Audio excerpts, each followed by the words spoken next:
अस्सलाम वालेकुम व्यूअर्स, मैं हूं मोहम्मद फ़ारूक। आज मैं आप लोगों के साथ ग्रामेटिकल इश्यूज़ पर बात करूंगा। ये वीडियो इंतहाई अहम है, स्पेशली पीएमएस, सीएसएस और बीए के बच्चों के लिए। न सिर्फ उनके लिए बल्कि कॉमन एरर्स को सीखकर आप में से हर कोई लेवल ऑफ इंग्लिश ग्रामर को पॉलिश कर सकता है। So let's get started. तो हमारे पास सबसे पहला जो सेंटेंस है वो है I have many works to do. आप लोगों को एक बात याद रखनी है कि जब भी इंग्लिश में लफ्ज़ आए वर्क और उसके साथ दिया गया हो एस, तो वर्क के साथ कभी भी आप लोगों ने एस का इस्तेमाल नहीं करना।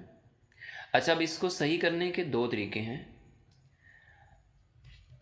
आप मैनी लिखें, मैनी के साथ जो लफ्ज़ है वर्क उसका एस जो है वो ख़त्म करें, मैनी वर्क। इस तरह भी ये फिक्रा सही नहीं होगा। ये मैंने आपको पहला स्टेप बताया है कि एस को ख़त्म करें और मैनी वर्क लिखें। अब दूसरा स्टेप क्या है? दूसरा स्टेप ये है कि वर्क के साथ जो एस है उसको यहाँ से ख़त्म करेंगे और हम एक लफ्ज़ का इजाफा करेंगे, वो क्या है? पीस।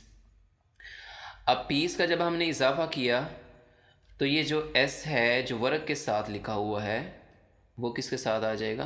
पीसेस के साथ आ जाएगा। ठीक है, यहाँ से हम एस क्या कर देंगे? ख़त्म कर देंगे। अब इसकी जो तरतीब बनती है वो क्या है? Many pieces of work.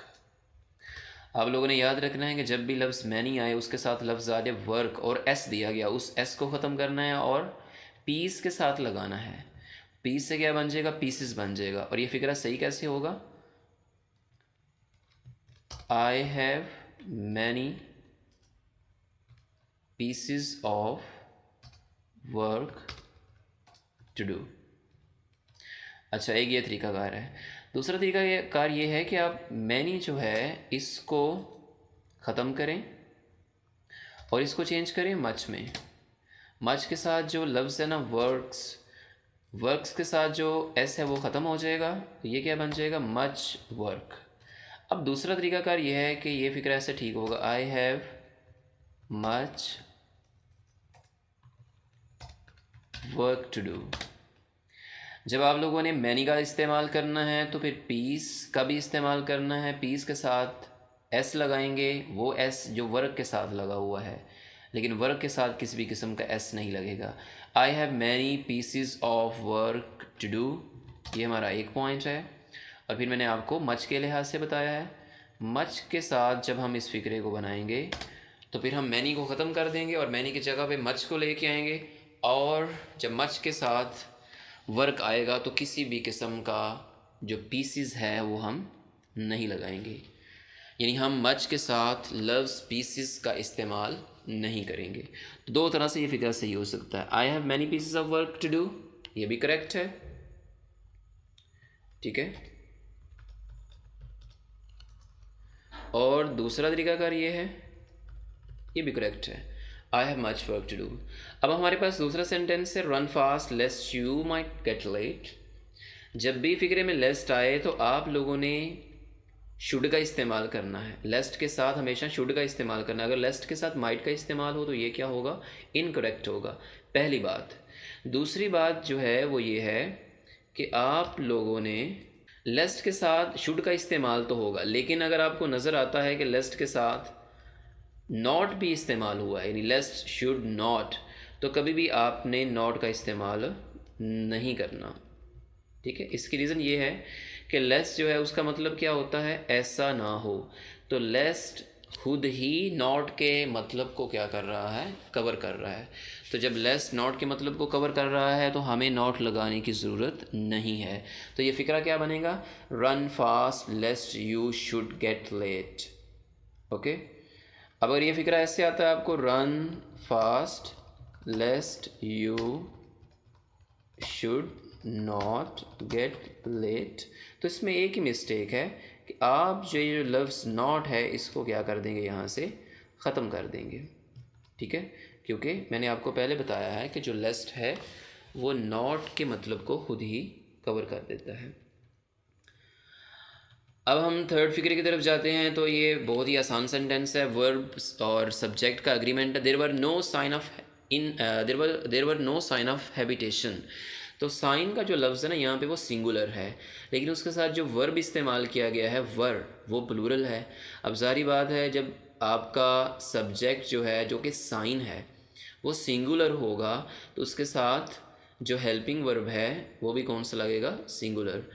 अब अगर ये लफ्ज़ होता साइंस, यानी साइन के साथ एस होता तो फिर वर्ड ठीक था, लेकिन ये साइन है, साइन के साथ किसी भी किस्म का एस नहीं है, तो हम वर नहीं लगाएंगे बल्कि क्या लगाएंगे, वॉज लगाएंगे, जो कि करेक्ट है। तो क्या होगा फिक्रा, there was no sign of habitation. Okay, अब हम बात करते हैं फोर्थ सेंटेंस की। I had been teaching in this school for 1960। तो सिंस इस्तेमाल होता है पॉइंट ऑफ टाइम के लिए, यानी काम का आगाज़ कब हुआ है। तो देखिए वो स्कूल में 1960 से पढ़ा रहा है, तो काम का आगाज़ कब हुआ, 1960 से।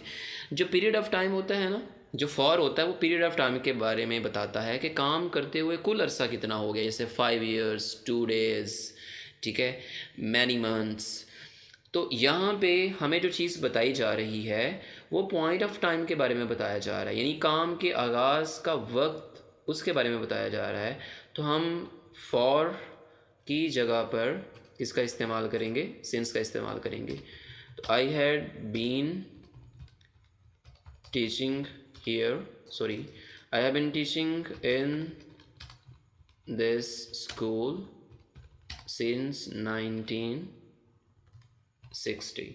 ओके, अब हम बात करेंगे लास्ट वन की, he is sick with fever. आप लोगों ने याद रखना है आप लोगों ने 3 वर्ड्स को याद रखना है। सबसे पहले कि जब भी सिक आएगा तो सिक के साथ क्या आएगा, ऑफ। जब भी आएगा सफ़र तो सफ़र के साथ आप क्या लगाएंगे, फ्रॉम, ठीक है। और जब भी इल आएगा तो उसके साथ क्या लगाएंगे, विद लगाएंगे, ठीक है। तो ये बहुत आसान सी चीज़ है कि he is sick of, suffer, from, ill, with. कि जब भी सिक आए तो आपने ऑफ का इस्तेमाल करना है, सफ़र आए तो फ्रॉम का, और इल के साथ विद का इस्तेमाल करना है। तो क्या होगा यहाँ पे, हम ही is sick of fever, he is sick of fever, he is ill with fever, he suffers